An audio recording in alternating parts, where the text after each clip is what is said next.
Bonjour, je me présente, Yannick Autier, urbaniste à la Ville de Granby. Aujourd'hui, je vais vous présenter le projet de règlement PP28-2021, un règlement qui modifie le règlement sur les plans d'aménagement d'ensemble.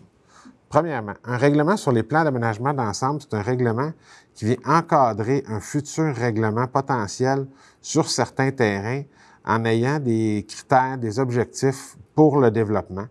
On va, dans le fond, avec ce règlement-là, ce qu'on souhaite faire à la Ville de Granby, c'est de préserver 50 des milieux naturels présents sur les terrains. À l'article 2 du projet de règlement qu'on voit aujourd'hui, on vient assujettir la zone LH05R au règlement afin de permettre de conserver 50 du site en milieu naturel. Avec le règlement sur les plans d'aménagement d'ensemble, comme on vient gérer les futurs développements, on va identifier les usages potentiels qu'on pourrait revoir sur ce terrain-là dans le cadre d'un futur développement. On pourrait avoir des usages résidentiels de faible à moyenne densité et même de haute densité dans certains cas. On pourrait permettre les parcs, on pourrait permettre des usages secondaires à l'usage résidentiel. Il pourrait y avoir également certains commerces de proximité ou de petite superficie.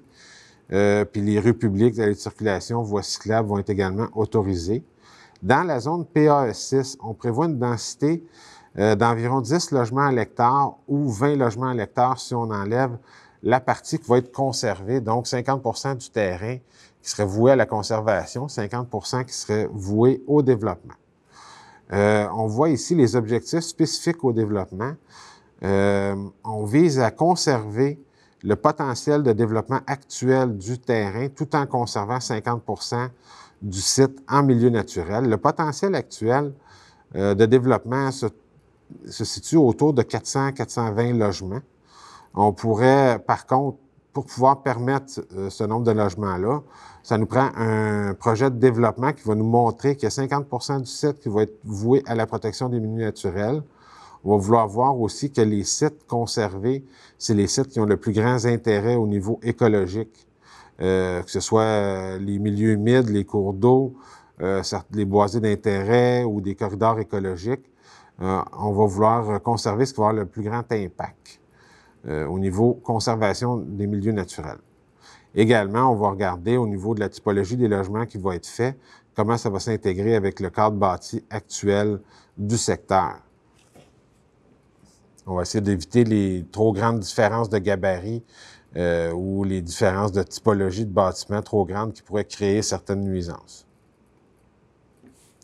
Comme vous voyez aussi, on va modifier à l'annexe la carte qui montre les aires de PAE pour ajouter l'aire de PAE 6 qui est mise en évidence là, en rouge.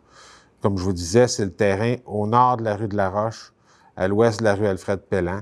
C'est un grand terrain qui n'est pas encore développé, sur lequel on va, avec ce projet de règlement-là, avoir des normes au niveau de la conservation qui sont plus grandes que dans le cadre de projets réguliers de développement. On va pouvoir aller chercher jusqu'à 50 de milieux conservés, alors que présentement, on peut conserver uniquement les milieux humides, les cours d'eau et 10 du terrain sous forme de parc ou de boisés d'intérêt dans le cadre du 10 pour fin de parc. Comme mentionné dans l'avis public, le premier projet de règlement a été adopté par le Conseil municipal lors de la séance du 5 juillet 2021. Ce projet fera l'objet d'une consultation écrite qui se tiendra du 10 au 25 juillet 2021 inclusivement. Durant cette période, nous invitons les citoyens à nous faire part de leurs questions ou de leurs commentaires, soit par courriel ou par écrit, en suivant les indications mentionnées dans l'avis public que vous trouverez dans le même onglet que la présente capsule. Il est à noter, par contre, que ce projet n'est pas soumis à l'approbation des personnes habiles à voter. S'il y a lieu, les commentaires recueillis seront tout de même transmis au Conseil municipal à l'occasion de l'adoption du règlement lors de la séance du 23 août 2021. Nous vous invitons également à prendre connaissance du document intitulé « Calendrier d'adoption » que vous retrouverez aussi dans le même onglet, lequel résume la procédure d'adoption de ce projet de règlement. Finalement, pour obtenir plus d'informations quant à vos droits comme citoyens relativement à ces projets, nous vous invitons à communiquer avec le service juridique au 450-776-8277. Merci, bonne fin de journée.